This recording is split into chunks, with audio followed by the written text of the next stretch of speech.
This video is to give you directions to the creditors meeting in downtown Jacksonville. Here's a map of Jacksonville, and our goal is to get to the Federal Building indicated by the yellow star. Let's simplify the map just to show the interstate system. You'll probably be coming into Jacksonville either headed east on I-10 or headed north on I-95. As you come into Jacksonville, I-10 comes to an end, and it splits into I-95 north and south. At the split, you want to go north onto I-95. After the split, the next landmark is a bridge, and it's exactly 1 mile from the split to the bridge. The exit that we're looking for is Forsyth, and that's the last exit before the bridge. There are 2 other roads that are important to us, and those are West Adams and Monroe. West Adams is the road that you're going to take when you want to get back to the interstate to go home. Monroe is important because the courthouse is actually at the corner of Monroe and Julia. So you're going to go north on I-95 and get off at the Forsyth exit at the very beginning of the bridge. Forsyth is a one-way street headed towards downtown Jacksonville. You're going to go exactly 1 mile until you get to Julia, where you're going to turn left. Julia is a one-way street headed towards the Federal Courthouse. Now it's time to start thinking about parking. There is no reserved parking for the Federal Courthouse, so you have to find some on-street metered parking. I recommend that you try to arrive about 15 minutes early in case you have to hunt around for a parking place. The very best parking of all is on the left-hand side of Julia in that very first block. If you're lucky enough to get one of those spots, then when you're ready to leave, all you have to do is turn left onto West Adams, which will take you out to the interstate so you can go home. But any of the parking places in those first 2 blocks after you turn left onto Julia are pretty good. Just make sure you bring some quarters with you to feed the meter. Once you've parked your car, it's time to walk over to the Federal Courthouse. You can only enter the courthouse from the side indicated by that red arrow. Let's zoom in for a better view. As you can see, although the Federal Courthouse has an address on Hogan Street, it is really located at the corner of Julia and Monroe. Now let's assume you've parked your car and you're walking over to the courthouse.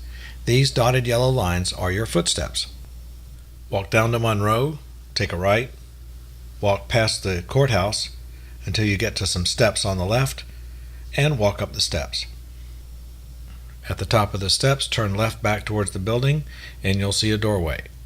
Go right in the doorway. There's no choice. You have to turn right, walk down the hallway, and you'll get down to the metal detectors. Don't try to bring in a cell phone. If you do, they'll just send you back to your car to put it away. At the metal detectors, you have to show your picture ID. You should also have your Social Security card with you as well. Get past the marshals at the metal detectors, and it's the first room on your left. This is a multi-story building, but you're not going to get on any of the elevators. Our room is on the ground floor. As I said, it's the first room on your left. Just come on in and have a seat and wait for your case to be called. Now I'm going to show you some pictures of what it looks like. Let's say you're coming in from Stark. You're going to go north on 301 and you're going to get onto I-10 at a little town called Baldwin. Well, this is what it looks like. You see the McDonald's on the right, but look at the sign. The sign appears to be pointing to the left, to Jacksonville, but of course Jacksonville's to the right, and so this can be a little confusing. All you got to do is get in the left lane and you'll loop around and head you right towards Jacksonville. Pretty soon you'll see your first sign for Jacksonville, 18 miles. When you get in much closer, you'll see this sign for 295. Don't confuse this with I-95. You want to ignore this and head straight under the sign that says east to Jacksonville, I-10. You want to follow that white pickup truck, not that semi. Now we're starting to see the first of those signs indicating that I-10 is going to end and split into I-95 north and south. But look at the sign. What's wrong with it? Well, it shows that I-95 south is to the left and I-95 north is to the right. And of course that's flip-flopped. And the reason is that there are some opportunities to peel off to the left to get onto I-95 south, and you want to ignore those.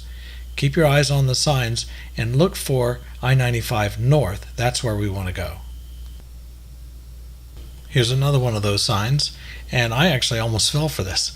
So you want to ignore those I-95 South signs, and the easiest way to do that is stay in the middle lane. You'll see that that'll keep you on the main road, and that's the one that has all the lanes going to I-95 North. Just keep in the middle of the road. Keep in the middle of the road, and keep in the middle of the road. Don't you look to the right, don't you look to the left. Just keep in the middle of the middle of the middle of the road, in the middle of the road. Keep in the middle of the middle of the middle of the road, in the middle of the road. Well, here is the last big split. You can see that I-95 to the north is the sign on the left, which is correct, and there's a second opportunity to peel off to I-95 South on the right. And of course, we're going to go left at the split under the I-95 North sign. But of those three arrows, the lane that we want to be in now is going to be the arrow on the right. We're still going to go left at the split, but we're going to be in the right hand of those three arrows. There's no rush. We have plenty of time to do it. Those three arrows are going to go straight, and then they're all going to curve to the left to go north. And remember, we're going to stay on the interstate for only 1 mile after the split. Here we are after the split. The lanes are starting to curve left to the north. But, there were 3 arrows. Now you see 4 lanes. There's an additional lane on the right. And you'll see that the very far right lane is forced to exit onto Forest Street and Riverside Avenue. We don't want that one. We want the one next to the right lane. Actually, the one that this photograph was taken from is the correct lane. And I think we're going to follow that car ahead of us. Here we get our first sighting of the bridge in the background, and our first glimpse of a sign for Forsyth Street. From looking at the signs, you might think that the correct lane for getting off on Forsyth is that far lane on the right, but that lane is about to disappear and merge into the lane that we're already in. So this is the right lane to get off on Forsyth. You want to go directly under that sign that says exit only, even though it seems to indicate it's for Monroe. Here we are at the beginning of the bridge, and it's time to get off the interstate onto Forsyth. Notice that the exit for Forsyth is exit 352B, and you'll see why that's important in a second. So be in the far right lane, and let's get off at Forsyth. Well, this is the right exit, but where's all the signs about Forsyth? All it says here is exit 352B. You just have to be confident that this is the right exit.